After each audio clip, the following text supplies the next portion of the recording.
Hello everyone, and in this video we're going to be looking at 5 powerful hacks that will maximize your use of ChatGPT's deep research feature, helping you get faster, more accurate, and better structured results. And as we know, ChatGPT's deep research feature is basically an agent that uses reasoning to synthesize large amounts of online information, and it completes multi-step research tasks for you, and now it's available for the Plus users. So basically what happens is that once you provide it with a prompt, it will find, analyze, and synthesize hundreds of online sources to create that powerful, comprehensive report at the level of a research analyst. And the amazing thing is that it also leverages its reasoning to search, interpret, and analyze not only massive amounts of text, but images and PDFs on the internet as well, so that it can provide you with the information that you need for your report. You'll find that once you conduct your deep research, it says here that it may take anywhere from 5 to 30 minutes. So if we head over back to ChatGPT, this is the interface, and we have to activate the deep research button in order to start using it. And you'll see here that it gives you 10 deep researches a month. So I've already used 2 of mine. So it says available until April 7th, and then it resets the following month, and then you get 10 more deep researches. So let's start off with our first hack in order to maximize the use of deep research and really get the best results from it. So the first hack is to use clear, structured prompts for better and more accurate deep research results. And this is important because it prevents it from coming back with unstructured and hard to read reports, especially because we know it can come back with very lengthy answers. So this will give it a guide in terms of how you want the information to be structured. It saves time on formatting, so we're going to add the prompt here. This says inducted deep research literature review. So I specified here that the first use case I wanted to create is a literature review on the impact of AI on healthcare and follow these guidelines. So the first thing I've done here is specify the source types, and I've asked it to follow these guidelines, which is use only peer-reviewed journal articles, government reports, and industry white papers. And you'll see that this is a literature review, so my sources have to be extremely credible. I've specified the structure as well to organize into clear sections, which include the introduction, key themes, opposing viewpoints, methodologies used, research gaps, and conclusion. I've specified the depth I want it to go into, so summarize each study in 3 to 5 sentences, including methodology, key findings, strengths, and weaknesses. I've specified the kind of citations that I wanted, and I've also specified that I wanted to conduct critical analysis, so it includes opposing viewpoints. It discusses any conflict in the studies and provides alternative interpretations. So you can see that I've specified quite a lot of information. And this is completely different than just putting a prompt that says, conduct a deep research literature review on the impact of AI on healthcare. Now I'm asking it to be really thoughtful in the way that it gathers information and trying to get the output as close to what I want as possible. Okay, so the first thing that you're going to see is that once you've submitted your request, it now asks you a series of questions. So it says, thank you for your request. Before I begin the deep research, could you specify the time frame of interest? Is it the last 5 years, the last 10 years, or no restriction? So I'm just going to say the last 5 years because this is something that is quite recent as well. And then any specific areas within healthcare you'd like to focus on. So I'm just going to write here all, and then your preferred citation style. So now I've specified my information. I'm going to respond to that. So you can now see that it tells me, great, I'll conduct a deep literature review on the impact of AI on healthcare, focusing on the peer-reviewed journal articles I specified. They'll be published within the last 5 years. The review will cover various aspects of healthcare, including diagnostics, treatment, patient care, hospital management, and ethical considerations. And then its basic theory iterated the information that I've said in my prompt, which is the review will be structured into sections, and each study will be summarized in 3 to 5 sentences, and it will use APA citation. And you can now see that it's starting to summarize literature review, delving into the current AI trends. It's used 4 sources already. Now if we click on the sources, what you'll see is that as a right-hand side panel here, that not only specifies the sources, but it also specifies the activity of what's happening. And if we go through that, this is really quite interesting because it tells us the process that it's following to create that literature review. But let's see what it's done so far. So it says, I'm mapping out the sources needed for an in-depth literature review on AI's impact on healthcare,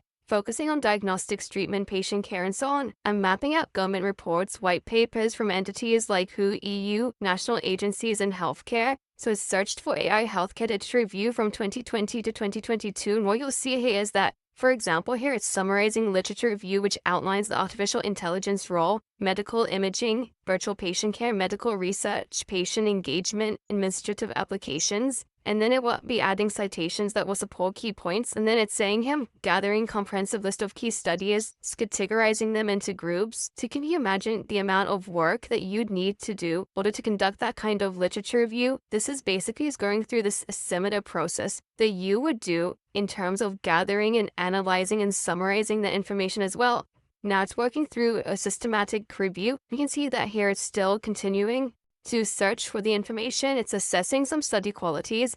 We're now up to 34 sources, considering a 2017 report. It's questioning its relevance given the 5-year requirement. Again, it's working through my instructions, said, okay, this is a good 2017 report, but because I specified 5 years, it now has to go back and consider that it needs to focus more on more recent reports. It's found something interesting here. It says line 13, highlights AI's role in boosting pathology precision and rates. This suggests an intriguing development in the field. So it's actually captured something that's found interesting, that's quite different, and it wants to note that down. Again, similar to what we do if we're conducting a literature review, if we find something that is interesting or a new development, then we would likely want to add that into our literature review as well. And now we can see here that it's clarifying the methodology trends. And you can go through the whole list of activity. It's already doing an amazing job. Let's quickly evaluate some of the sources while it's coming back with the result. So it's still in the process of compiling sources. And let's see what happens when we click on one of the sources. We'll see it just takes you to the general page. It doesn't give us the actual article that it's referencing for now. Let's see if it does that at the end of the report. Okay, so it's come back with the results now. And if you can see, it's taken actually 19 minutes this time with 48 sources used. And we can see here the full 48 sources that it's used on the Scientan panel. And I've noticed that the more instructions that you give it, the longer it will usually take to produce the output and the results. So it's come back with an introduction here, and we've got the sources that it's used. And what I like is that it's actually given us the full article. So if I click on the source, it's actually downloaded that full open source article that it's used.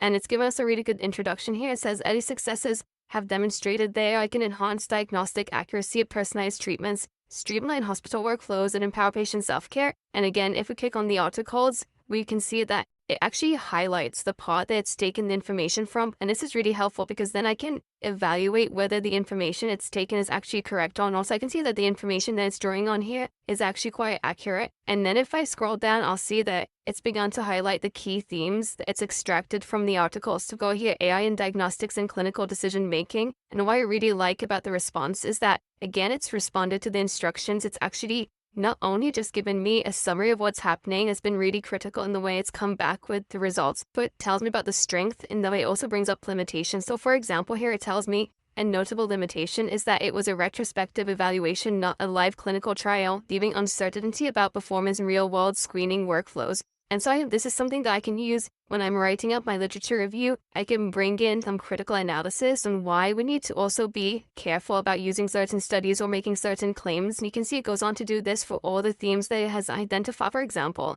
AI in treatment and drug discovery. Again, we can see some of the strengths, some of the weaknesses. We've got all the sources here that we can click on and find the information and find out where it's extracting the information from. And then it covers the ethical considerations in AI governance. And over here, it then starts to talk about opposing viewpoints like I asked it to in the instructions. So I can bring in that critical element as well when I'm writing up my literature review. And again, if I click on the sources, you'll see that Wiz highlights the parts that it's taken the information from. And it also provides me with some critiques of the AI research response to some of these concerns with the relevant articles. And then it goes on to the methodologies used in AI and health research. If we look at the results that it's come back with, it's actually quite interesting. It says we also see prospective interventional studies beginning to emerge. Also tells me about some hybrid methods that I can explore. So some really interesting information that it's extracted, not just the general information to expect to find. It really has dug deep into different viewpoints, different methodologies that I can use to build my paper. We look at the research gaps. Again, it's come back with some really interesting results that I could explore, such as ethical and policy-related gaps. Tells me here that the literature points out gaps in data quality and sharing, and then summarizes the research gaps here for me. And then finally comes up with the conclusion and the list of references that it's used in this literature review. But it's done a great job in coming back with a literature review that responds to all the instructions that I asked it to in my prompt. And I'd say that this would really save me hours of work in terms of research that I would have had to do myself. in order to compile something nearly as comprehensive as what I've seen here from the output. Okay, for the next hack, we're going to be taking advantage of Deep Research's ability to work with text, images, PDFs, data, in order for us to compile a more comprehensive report. So I'm going to add the prompt here that says, analyze the impact of AI on workforce automation and job market trends by extracting insights from multiple formats. Use the following structure. So government reports summarize AI labor market trends from policy papers, labor statistics, and economic impact assessments. Industry PDFs and white papers. So analyze again reports from firms like McKinsey and so on. Data sources, any relevant data on the topic. Data visualizations. Identify and interpret charts and graphs showing employment shifts by sector, automation risk, and workforce retraining efforts. And I'm going to activate my deep research, and I'm going to enter that. And again, you can see that it first asks us a series of questions. So here it's asking me, do I want to focus on a particular region, or is there a country focus, or should this be a global perspective? Is there preferred time frame? Are there any particular industries of interest? Would you like a summary document, a structured report, or just key insights in conversational response? So we're going to quickly answer the questions.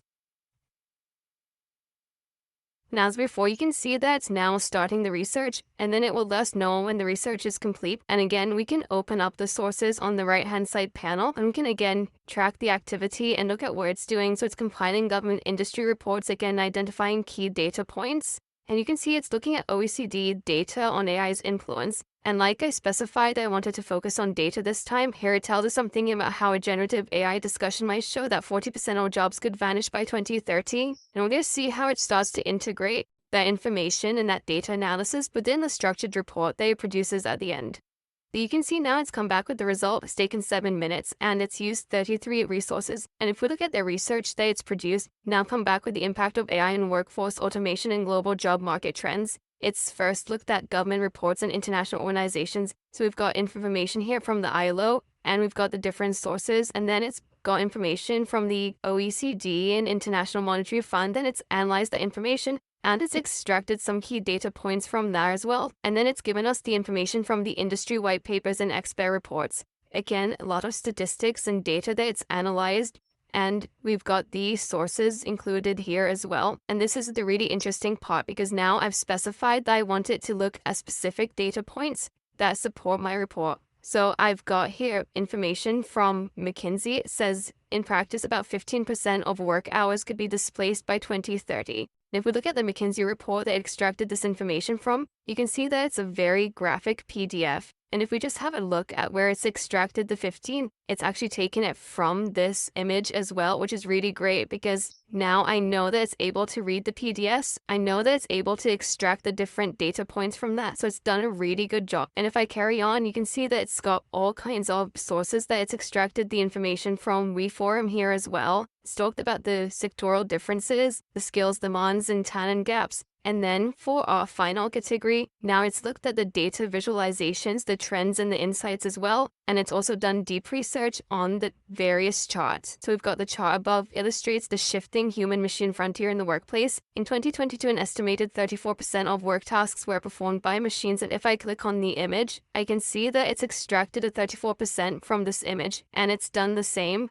with a variety of images as well. So this is another very useful way to make sure that it incorporates data points and images and PDFs in your analysis by really specifying where you want it to extract the output from. So for the next hack, we're going to be using deep research by combining it with a model that enhances the task that we want to complete. And in this case, because I'm looking at a task that not only involves deep research, but also some reasoning ability, I'm going to select the O3 mini model. And I'm going to enter a prompt here that involves some kind of thinking that I want it to take into account while also conducting my deep research. So if we look at the prompt here, it says, conduct an extensive deep research investigation into AI-driven hiring and recruitment processes and their ethical implications. Again, I'm asking it to use multiple formats and sources, so I want it to find industry standards and regulations. So it will need to analyze hiring compliance laws. I want it to incorporate case studies,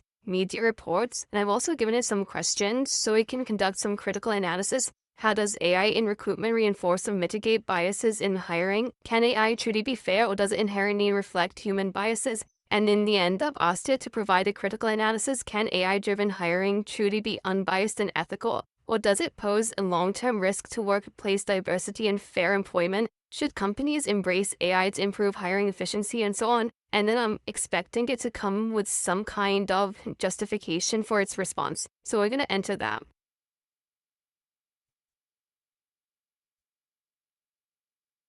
Okay, so it's now come back with the output. This time it's taken about 6 minutes. It's got 31 sources. And again, it's shown us the whole process of how it's come up with the deep research here on the side panel. And if we look at the output again, it's looked at industry standards and regulations. It looks at laws from the US, laws from the European Union and other regions and local regulations. And then it talks about how well do these regulations tackle AI bias, and tells us that current laws address bias in principle, and then it refers to specific laws. And then it tells us, however, gaps remain. And you can see that the writing here isn't especially focused in terms of writing a full report style, but it highlights the areas that it thinks will be useful for me to then build on. And it gives me examples here, and it always provides the sources from where it's taken the information. And then it goes on to the corporate case studies. And here it actually comes back with an interesting example, which was the biased resume screener by Amazon. And it says Amazon attempted to build an AI recruiting engine to automatically score resumes,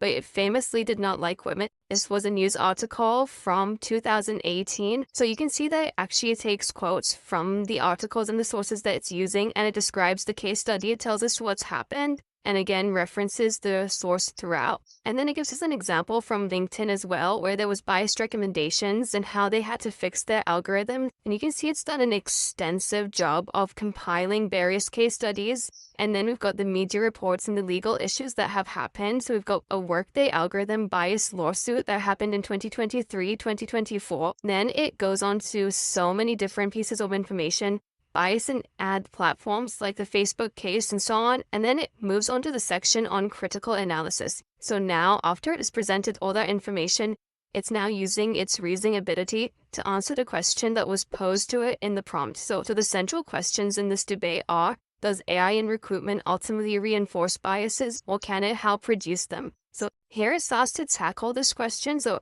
reinforcing versus mitigating bias. And then it goes on to say that, however, real-world evidence shows that AI can just as easily amplify bias as well.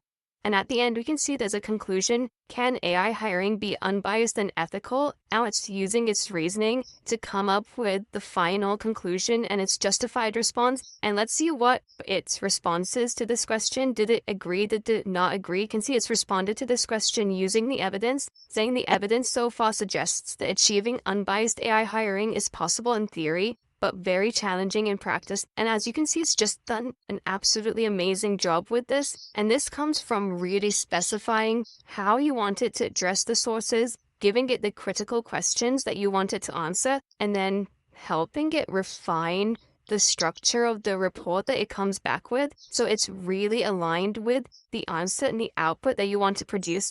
Then you have a very strong base with all the sources that you need and all the arguments that you can tweak in order to produce a very well-rounded report that addresses the topic that you're covering. So I hope you found this video useful in terms of how to optimize and to get the best out of ChatGPT's deep research feature, and I hope to see you in the next video.